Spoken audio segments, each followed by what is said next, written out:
Welcome to Daily Wisdom, Walking the Path with the Buddha, a podcast shared by David Roylance. This podcast is dedicated to guiding you to completely eliminate the discontent mind and the suffering it causes by attaining enlightenment. Learn and practice the teachings of Gotama Buddha that will guide you to fully attain a peaceful, calm, serene, and content mind with joy. To support this podcast, visit patreon.com/support Buddha or visit buddhadailywisdom.com, where you will discover a full range of courses, retreats, and online learning resources to assist you on the path to enlightenment. Now, here's our teacher to share more.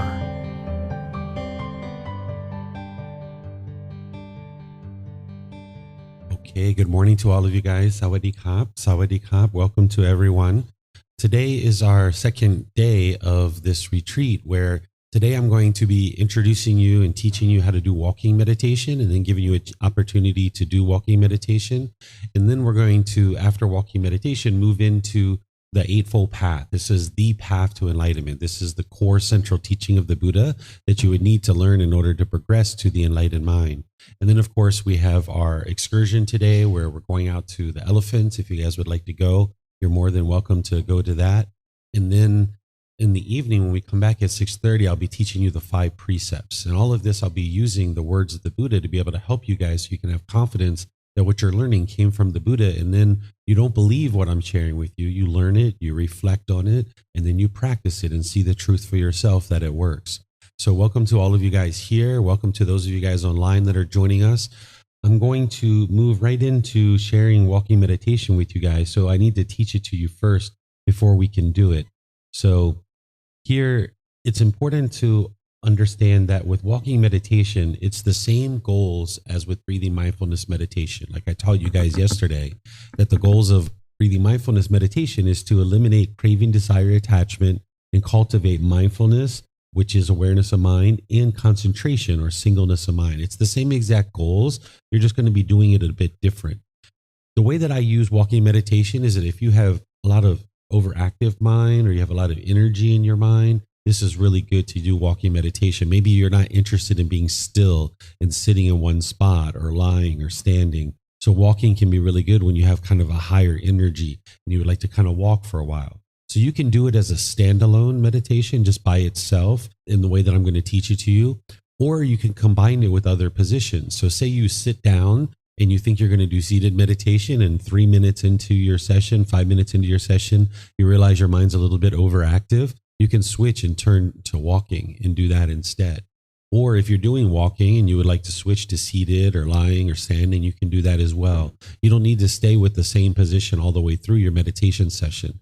So you can do it as a standalone, you can do it prior to other positions, or you can do it at any other time that you feel that it would be wise, in terms of if you're starting one position, you can switch to another position. What you're going to be doing is focusing through the eyes about 1 meter in front of you, or 3 feet in front of you, where with the seated, lying, and standing breathing mindfulness meditation, you're focused on the breath and you have your eyes closed, and that's your point that you're fixating the mind on with developing the concentration and focus. Here, what you're going to be doing is staring through the eyes at the ground in front of you, 1 meter or 3 feet in front of you. And your mind is fixated on that. You're not necessarily thinking about the breath or anything like that. Your mind is fixated through the eyes. Your hands and the arms, those are going to be beside you on each side, or in front of you, or behind you. I'm going to stand up and show you how to do this in a moment. And then what we're going to do is you're going to see that you take your foot and you place it flat on the floor, and then you transfer. You put it flat on the floor and then transfer. It's almost like a clock. It's like tick, tock, tick, tock. And I'm going to be walking in a counterclockwise direction. Okay. So I'm going to switch over the cameras here. And Karen offered to operate this camera, so this way the folks online will be able to see us. So I think if you do it that way, okay, there you go. So that camera's, and I'm going to use this wireless mic. Okay, so if you're, the way you're going to stand, if you come this way, Karen, I think they'll be able to see better. There you go. Okay, so if you're standing, you would like to just stand in one spot, and you either have your arms along the side of you, you have them in front of you, or behind you. So let me show you that for a moment. Okay, so once you have your arms, you then take your eyes and you look 1 meter in front of you, and then you put your foot flat, and then you transfer. Flat, transfer. Flat, transfer. It's 2 deliberate movements, very intentional walking. Flat, transfer. Flat, transfer. Flat, transfer. Flat, transfer. And you might need that flat transfer for a period of time, but then you'd like to fade it away because that's just occupying the mind. It's just giving the mind a thought to think about, like the counting we talked about. You're not interested in counting during meditation. You would like to just focus the mind, and you don't need the flat transfer. Okay, so it's flat transfer, and you might need that for a while, and I'll help you guys get started, but then eventually you would like to get rid of that and just stare through the eyes.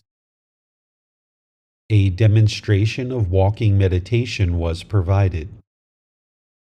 Okay, do you guys have any questions on that? Anything? No?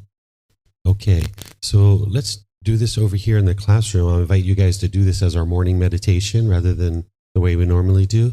If you could follow this part too, and then after that, we'll be good to go. So if you guys stand up and we just make like a big oval headed in this direction and kind of spread ourselves out, where we're going down this way. So you're this way.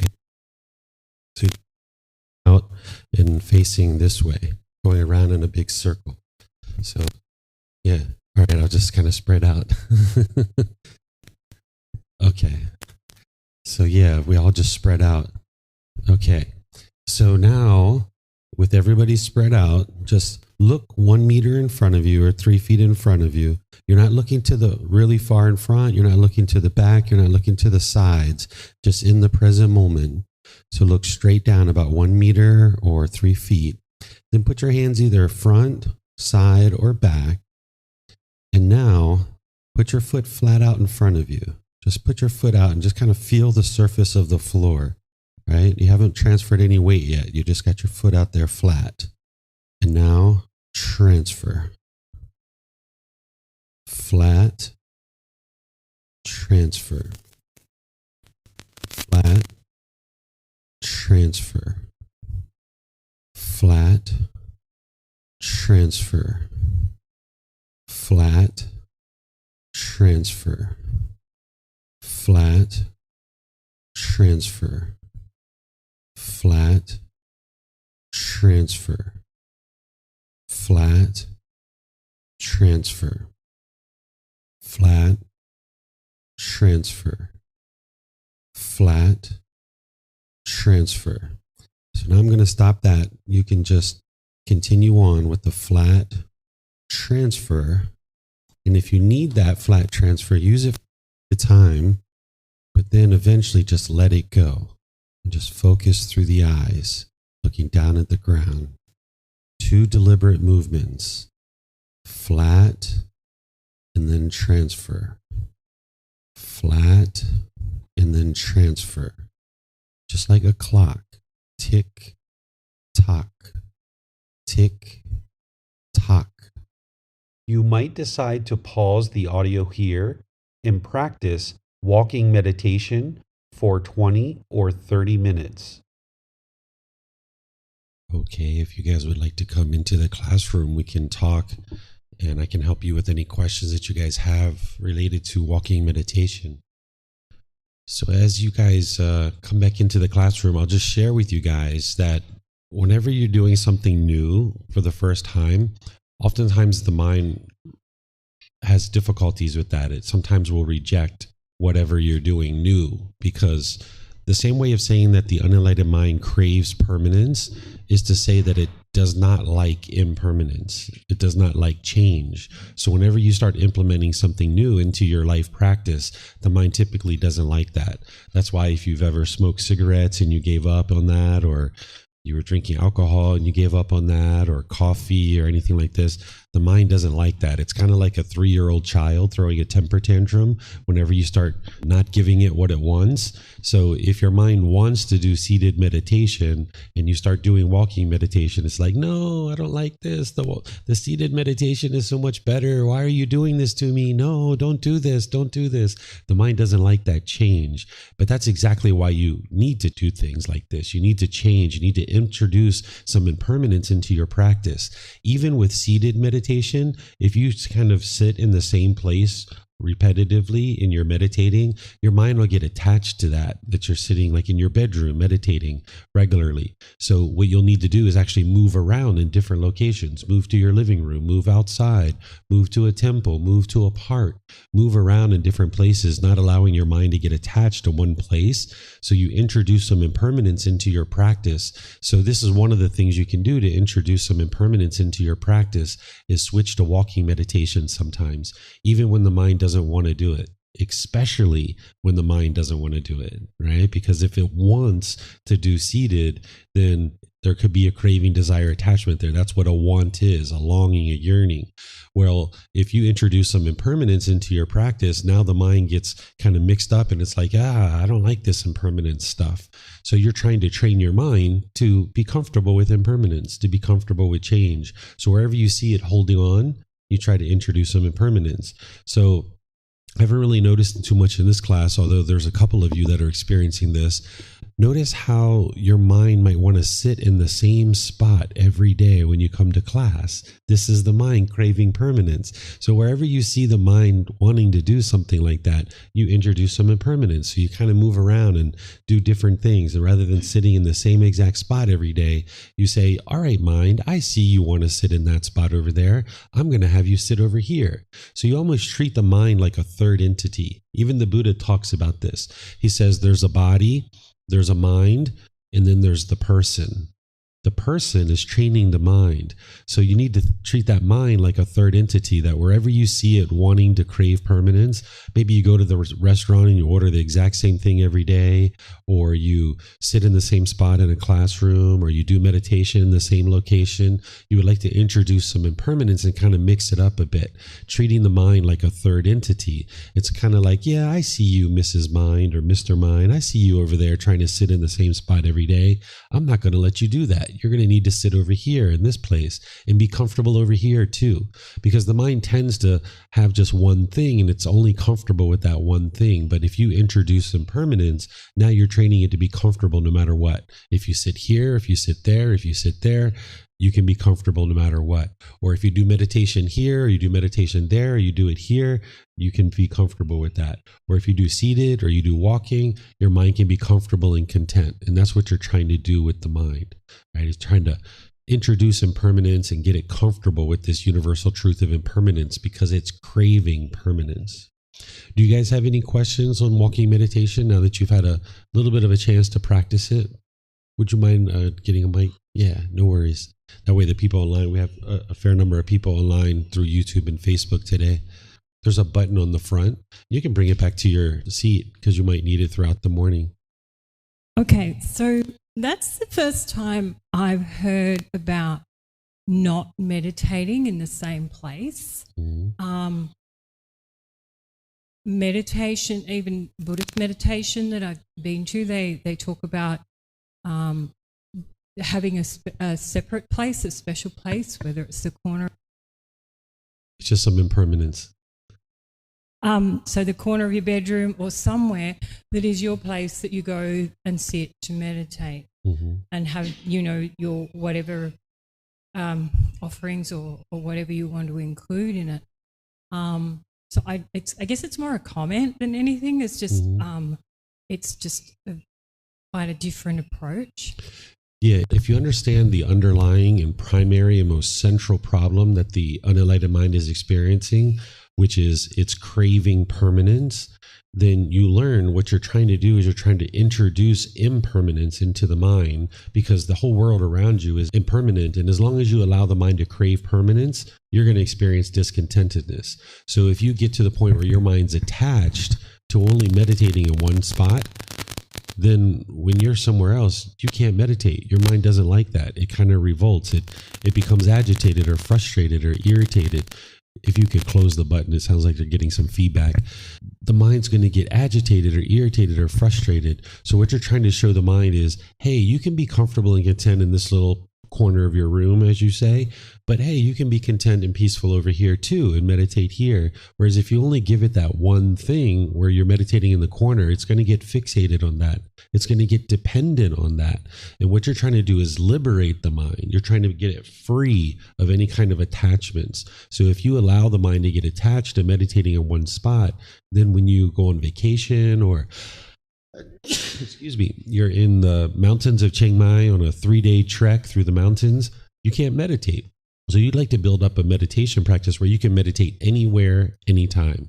You don't need special beads. You don't need a candle. You don't need incense. You don't need music. You don't need a phone app. You only need 3 things: the body, the mind, and the breath. Those are the only 3 things you need, and you'll have them with you for the rest of this life. So if you introduce all these special things that the mind gets dependent on, the mind's attached, and now it's fixated on those things. And whenever you have craving, desire, attachment in the mind, this is the pollution of the mind. And when we talk about using meditation and getting more focus and concentration and clarity and all these things, it's not actually the meditation technique itself that is giving that concentration and focus. It's the meditation technique is eliminating the cravings, desires, attachments. When you free the mind of the pollution, that's when the mind starts performing optimally and you start getting the focus and concentration. So even if you allow the mind to hold on to any little thing whatsoever, I'll give you some other examples. Like say you tend to sleep with a fan on each night and you hear that sound, and now your mind gets fixated on that and you sleep better and you sleep really good when you have that fan on. Well, then when you sleep somewhere where there isn't a fan because it's impermanent, now you have trouble falling asleep. You lay awake for 2 hours, 3 hours, and you have difficulties falling asleep. Your mind's just ruminating. I noticed at one point that I was attached to a particular fabric of underwear, that in America, we always wore cotton underwear. That's what's available everywhere. So I've always worn that my whole life. But when I came here to Thailand, they don't really have cotton underwear at very many places. It's that, kind of like, I don't know what that fabric's called, that kind of neoprene kind of thing.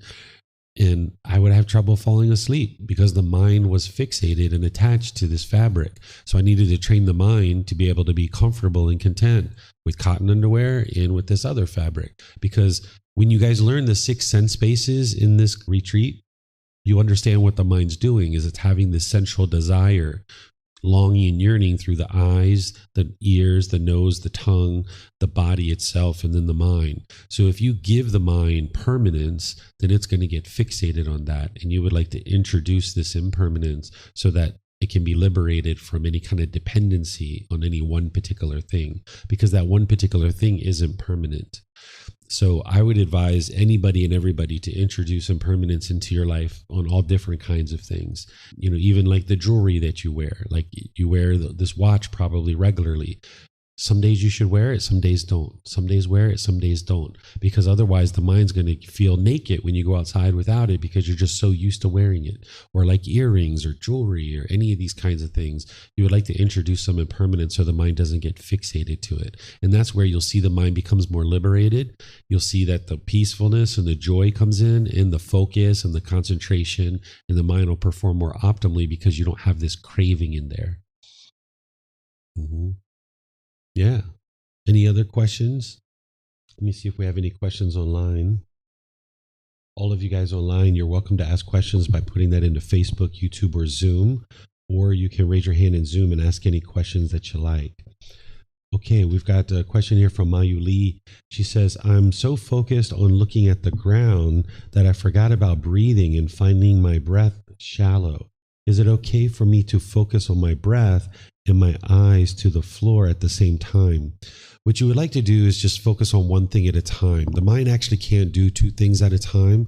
You're going to learn about that today when we talk about the Eightfold Path, that you would like to practice what's called singleness of mind. So the mind, it can't do more than one thing at a time. A computer can multitask, but a mind actually can't. The human mind can only do one thing at a time. So what it'll do is it'll rapidly cycle from thing to thing to thing. So if you're trying to look through the eyes and focus the mind there, and you're trying to pay attention to the breath, the mind's going to rapidly cycle back and forth, back and forth, back and forth. And that's what you're trying to eliminate from the mind. So you would like to just focus through the eyes with the mind, and you don't need to think about the breath.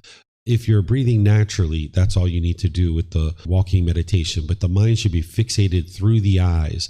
And what the mind's going to want to do is it's going to want to look over to the sides or look really far ahead of you, or it's going to want to have all these thoughts and all these other things. And what you're doing is you're cutting that off and bringing the mind back to the eyes rather than back to the breath. You're bringing the mind back to the eyes, whatever it's focused on. And that'll train the mind to practice singleness of mind. But then when you're doing seated, lying, or standing, that's when you focus on the breath. All right, I'm not seeing any other questions anywhere. So what I'm going to do is in this section right here where we're doing walking meditation as our morning session, and I'm going to give you guys a little bit of a break because I need to switch over to some other live stream stuff for our talk today of the Eightfold Path. So right now it's let's see what time it is. It's 9:42. So let's come back at 10 o'clock, give you guys a nice little break here, and I'm going to start with the Eightfold Path, which is the path to enlightenment. This is where you're going to learn the ins and outs of the Buddhist teachings, this core central teaching. So enjoy your break, and we'll see you guys at 10 o'clock. Okay. Thank you for listening to this podcast. To provide support for this podcast, visit patreon.com/support Buddha. To access more teachings, visit buddhadailywisdom.com. There, you will discover a full range of courses, retreats, and online resources to assist you on the path to enlightenment. Remember to establish a daily, consistent meditation practice, along with learning and practicing these teachings. A well-developed meditation practice is the foundation in which to train the mind to attain enlightenment.